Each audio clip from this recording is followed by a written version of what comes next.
Michael, we'll get straight into it then. Yep. Into another busy period for the team as well. 5 games in the next couple of weeks. Yeah, it's good. It's what everybody wants, isn't it? More games. So the lads are buzzing to get going, and we've had a 1-game week, as you know, a couple of times. So we've been training well this week. Everyone's at it. The squad's healthy as it's ever been, and lots of competition in the building, which is great. So some big decisions to be made, whether it's the team, whether it's the bench over the next 3 games at least.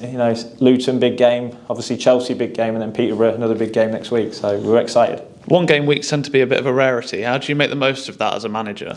Yeah, we just have to make sure we did an in-house sort of behind closed door friendly on Tuesday. So people won't know that, but it's making sure that the group that's not playing so many minutes, we'll keep topping them up because they're going to be needed at certain points. If it's this week, if it's next week, as we get into the busyness of this season, we want them to be ready because we're going to need everybody throughout the squad. It's a flip reverse of the question that we asked you towards the start of the season. You've now got the tough decision of leaving some players out of the squad with players coming back from suspension this week. How do you manage that? Yeah, well, that's part of the job, isn't it? It's the toughest part of the job because you have to let players down if they're not in the team or not in the squad. But that's what we want. We want competitive places, and training level at the minute is fantastic. And one of the ways they get in your mind is to train well every day and the consistency of what you see. There's sure there'll be some challenges with with the group and what we need to move forward, but everyone's training well, everyone's healthy. One of the challenges is the bench because, as you know, we can only have 7 on the bench, so there'll be some people left out that it's not just because they're not playing. It's not because they're not playing well. It could be a tactical thing that how you select your bench and what you need on your bench at that time. So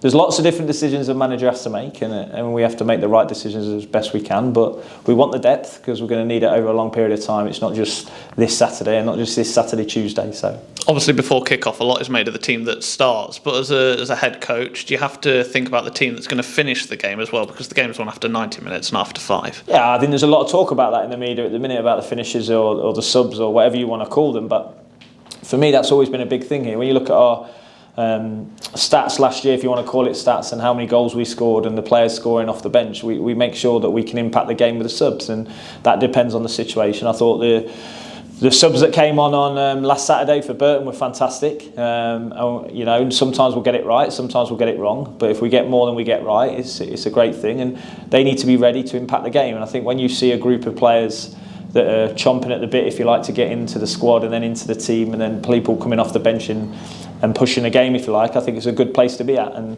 everyone's being chased down for that shirt, which is what everybody wants. A couple of players back from suspension in Rob Street and Riley Towler, but after a strong performance last week, no guarantee that they'll make their way back into the 11 straight away. No, I think that's what's healthy. I think that's what's exciting. That there's no guarantee now that with our strength in depth, and if people come in and play well, whether it's a sending off, whether it's an injury, whether it's a tactical change, you've got to be ready to perform, and you've got to be ready to perform in training. You've got to be ready to push in training, and like you say, there's no guarantee of anything because players played well last week. So how I make the decisions on the tactical plan, but also on the personnel in that group for the next game. And then obviously we've got, like you say, we also have to think about the week and the load of the players, and all those things we have to take into account to try and get the decisions right. An early kick-off. Now, last season, 1 win, 2-0 win, but the rest were 0-0s from what I can remember. How do you get your players up for it? Because it's a different schedule for them, isn't it?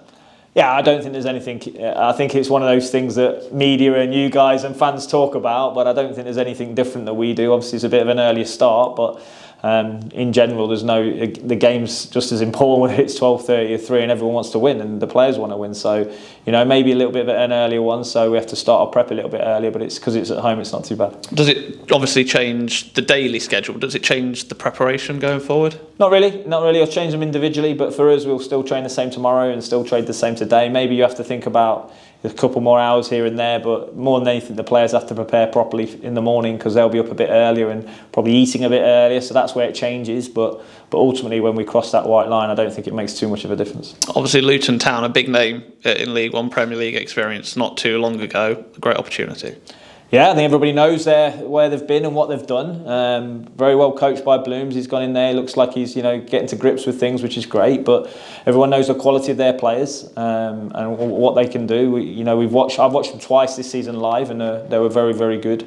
We've obviously watched clips of them, how they destroyed Burton, and really on top of it. So we know it's going to be a tough game. We know it's going to be a really hard game against a really a bigger club if you like, but we're at home again, and we have the confidence in the group, and you can see it in the group that we think we can take anybody, and especially at home we want to keep our unbeaten record going, and that's the main thing, and see if we can get some points out of this game, if not all three. We obviously know it's very early season, so we don't want to talk too much about the league, but 2 points off top and a chance to show a real statement of intent against one of the favourites for the title. Yeah, I'm not bothered about the points in the league table at this point. It might sound a bit of a cliche, but I say it till we get out the back of January.